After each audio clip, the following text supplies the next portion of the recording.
kita jaga solat jamaah. Dan inna awwala ma yuhasibu bil 'abdi yawmal qiyamah min 'amali solat.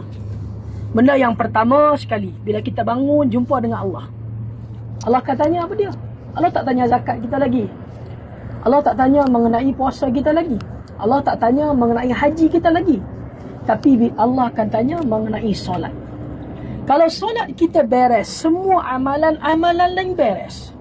Kalau solat kita ada masalah, undur lil 'abdi al-law min tatawwa. Kalau solat kita ada masalah, Allah perintah malaikat tolong tengok ada tak hamba-hamba aku ini melakukan amalan-amalan sunat, iaitu puasa, iaitu solat-solat sunat.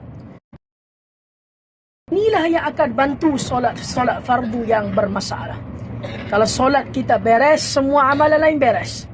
Kalau solat kita bermasalah, semua amalan-amalan lain juga bermasalah. Selain daripada kita menjaga solat fardu, tolonglah jaga 12 yang lebih baik daripada dunia dan juga seisinya. Bayangkan, kalau Nabi musafir, Nabi tak solat dah, solat qabliyah dan ba'diyah. Tak solat dah. Solat fardu yang 4 tu pun dipendekkan jadi 2. Boleh digabungkan, dijamakkan. Kan bila Nabi musafir, Nabi tak solat dah qabliyah dan ba'diyah. Tapi kita lagi hebat, kita tak musafir pun tak solat dah. Apatah lagi kalau kita musafir. Jadi Nabi tak solat qabliyah dan ba'diyah bila Nabi musafir, tapi ada solat yang Nabi tak tinggal walaupun musafir. Itulah 2 rakaat sebelum subuh.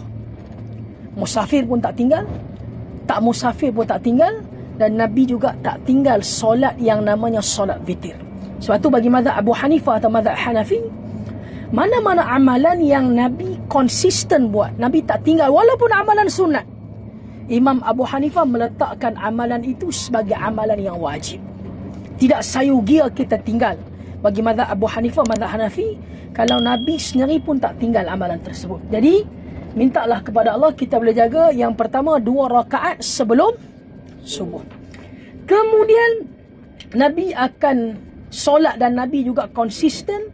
Nabi kata 4 rakaat qabla zuhri wa rakatan ba'daha. 4 rakaat, 4 rakaat sebelum zuhur dan 2 rakaat selepasnya. Kalau Nabi buat sebelum zuhur 4, lepas zuhur Nabi buat 4. Nabi buat 2. Kalau sebelum zuhur Nabi buat 2, lepas zuhur Nabi buat 4. Boleh faham insya-Allah? Kalau sebelum zuhur 4, lepas zuhur 2. Kalau sebelum zuhur 2, selepas zuhur 4. 4 ni tak kira lah 2 rakaat 1 salam, 2 rakaat 1 salam, ataupun 4 rakaat sekaligus tanpa ada tahiyat awal. Kenapa tanpa tahiyat awal? Untuk membezakan solat tersebut dengan solat zuhur dan solat asar, termasuklah solat isyak yang ada tahiyat awal. Total berapa dah? Total bukan 6, total berapa dah? 2, 4, 2. Berapa? 8.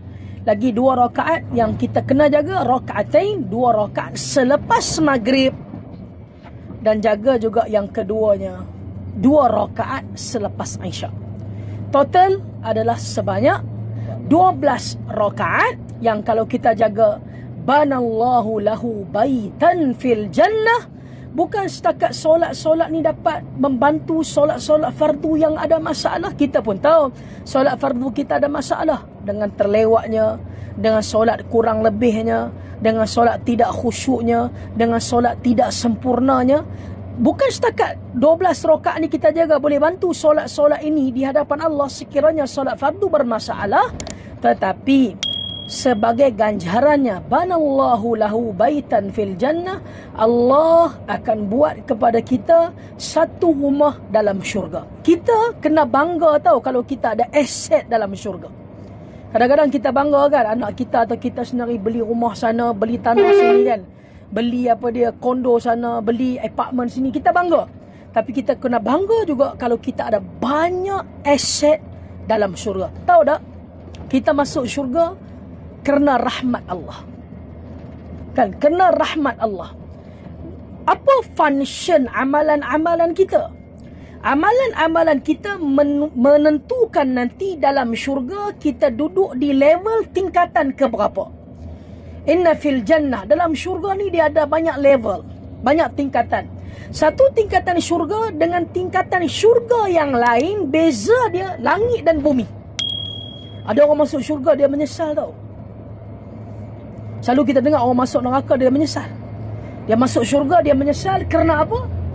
Kerana dia tengok orang yang dapat syurga lebih high class daripada dia. Dia kata, kalaulah aku tahu macam ni di dunia dahulu, tentulah aku akan perbanyakkan amalan-amalan soleh agar hari ini aku berada di syurga yang lagi lebih tinggi, lebih advance. Tapi penyesalan tersebut tak boleh kembalikan kita semula ke dunia untuk kita beramal dengan amalan soleh. Ibaratlah orang yang beli rumah 15 tahun lepas, 20 tahun lepas beli tanah kan. Adakah harga rumah dan tanah yang dia beli 15 tahun, 20 tahun lepas sama dengan hari ini? Tak sama. Tak sama. Mungkin rumah yang dia beli 10-15 tahun lepas harga 200 ribu. Hari ini dah 500-600 ribu. Dia kata, dia kata kalau tahulah harga rumah macam ni 15 tahun lepas, dia tak beli rumah yang intermediate. Dia beli corner lot yang paling luas, yang depan tu facing kosong. Menyesal. Tak boleh kembali semula kita 15 tahun yang lepas. Jadi orang Melayu sebut menyesal dulu pendapatan, menyesal kemudian tiada gunanya. Jadi insya-Allah minta dengan Allah kekuatan agar kita dapat menjaga solat fardu berjamaah dan jangan ditinggal dengan solat-solat yang tidak ditinggal dan dijaga oleh baginda yang mulia sallallahu alaihi wasallam. Esok adalah hari Jumaat. Jadi hari Jumaat ni merupakan penghulu kepada hari-hari yang lain. Jadi esok semua kita akan menyertai solat Jumaat. Lelaki memanglah wajib solat Jumaat. Orang perempuan tidak diwajibkan solat Jumaat. Disunnahkan mengerjakan solat Jumaat. Bila perempuan esok mengerjakan solat Jumaat, bermaksud perempuan tidak perlu lagi mengerjakan solat zuhur. Dan bila perempuan nak menyertai solat Jumaat, bermaksud perempuan juga terikat dengan kami. Maksudnya hukum hakam hari Jumaat itu terikat kepada kita. Pertama, hari Jumaat Nabi SAW pesan, man qara'a suratul kahfi fi yaumil jum'ah adha'a lahu nur ma bainal jum'atain. Antara sunnah bila tenggelamnya matahari hari Jumaat ataupun hari Jumaat, esoklah hari Jumaat, malam ni malam Jumaat kan, sepanjang 24 jam itu, sesiapa yang membaca surah Al-Kahfi, orang kita dia akan baca surah Yasin, bacalah, tak ada masalah pun. Tapi jangan ditinggal surah Al-Kahfi. Sama ada nak baca Kahfi dulu kemudian baru baca Yasin, atau baca Yasin dulu malam, esok pula ada ruang baca Al-Kahfi, jangan tinggal. Sebagai balasan dan ganjarannya, adha'allahu nur ma bainal jum'atain. Allah akan terangi dia dengan nur, dengan cahaya di antara dua Jumaat. Allah akan mudahkan urusan ibadat dia.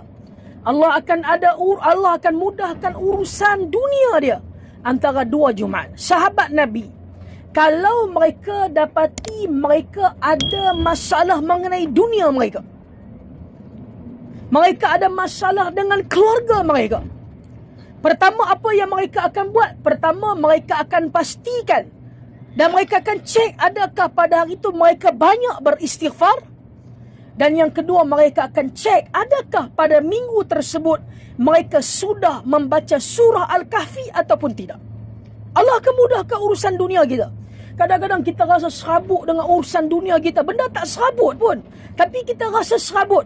Cek, tengok, kita baca ke tak baca surah Al-Kahfi pada minggu tersebut. Kadang-kadang kita rasa susah dengan akhirat kita. Nak solat duha 2 rakaat ni susah ke senang? Susah. Susah ke senang? Nak solat tu senang, tapi nak istiqamah tu susah. Cek balik. Sebab tu minta dengan Allah kita boleh konsisten. Nabi SAW ada satu ayat yang turun menyebabkan rambut Nabi beruban. Ayat apa? Ayat daripada surah Hud. Allah berfirman, fastaqim kama umirt. Muhammad, kamu kena konsisten dengan apa yang telah kami perintahkan. Kata Nabi, dengan ayat ini di belah kita Jabal Thur, Apa dia? Nabi kata, dengan turunnya ayat ni menyebabkan rambut aku beruban sebab aku fikir macam manalah nak konsisten. Sebab tu kalau kita tengok, ada orang rambut beruban bukan sebab dia tua. Kerana dia fikir macam mana nak konsisten. Lagi banyak uban dia, lagi banyaklah dia fikir. Itu sangka baik. Bukan dia tua. Dia fikir macam mana nak konsisten.